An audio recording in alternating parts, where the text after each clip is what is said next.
to my channel, Fueled by Fasting. I hope everyone is having a safe and exciting Memorial Day weekend. In this week's video, we're going to discuss some helpful resources to use while fasting, and also I'm going to answer some questions that I wasn't able to in my last video. If you make it to the end of this video and find that you still have questions, what I want you to do is go ahead and drop them in the comment section below, and I'll be sure to address them in future videos. Also, now is the perfect time to go ahead and hit like and subscribe to my channel if you are interested in more alternate day fasting content. So some resources I want to talk about start with apps that I use regularly to help maintain my consistency. The first app is called Happy Scale. And if you have a large weight loss goal, this is a really great app for you because it allows you to break down your goal into milestones. So let's say you set out to lose 100 pounds, Happy Scale is going to break that down into 10 different milestones, making it feel so much more achievable. There's also a section in this app that will allow you to look at how many pounds you're losing on a weekly average. You can also refer back to prior months to see how much you lost in total for each month. The second app that I use is the Live Fasting app.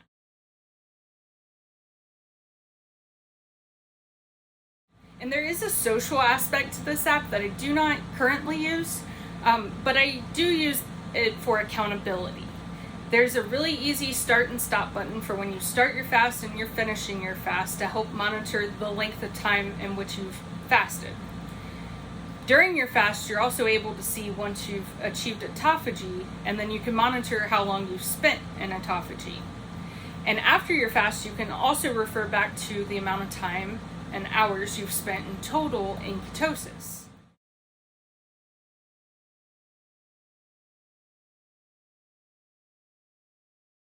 It's really cool information to have. The third app that I use is the Fitbit app. And I use this with the Fitbit scale. And I like the Fitbit scale because it doesn't just give you your weight, it gives you your body fat percentage and your BMI. So I can step on a scale, the data goes via Wi-Fi into my Fitbit app, and if I'm not able to input my Happy Scale app right away, I can always refer back to the Fitbit app to see where I was at.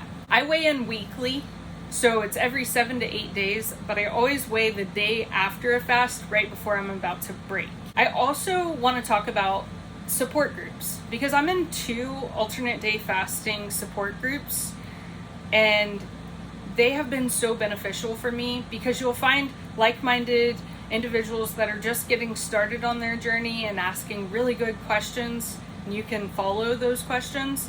And you're also going to run into people who have been doing it for a long time and that already have the information and results to prove their information. So it's a really great source. No matter what protocol you're using for fasting, I encourage you to find a group of people that are doing the same thing you are to help keep you motivated.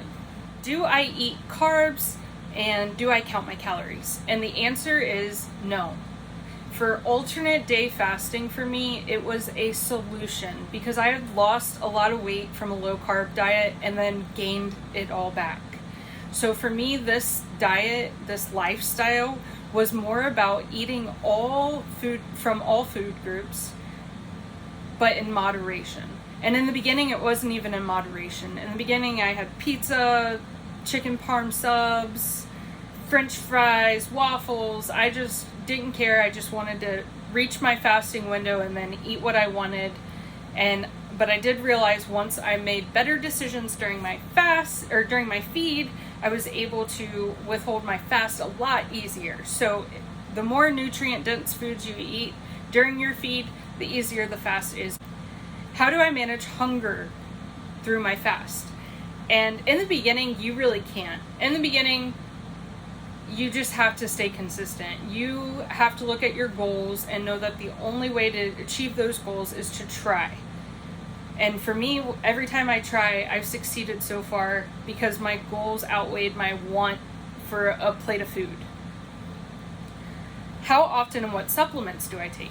I supplement only on my feed days. So I supplement at 11 a.m. every other day. I take a prenatal vitamin, a women's multivitamin, a B12, a D3, magnesium, fish oil, and vitamin C.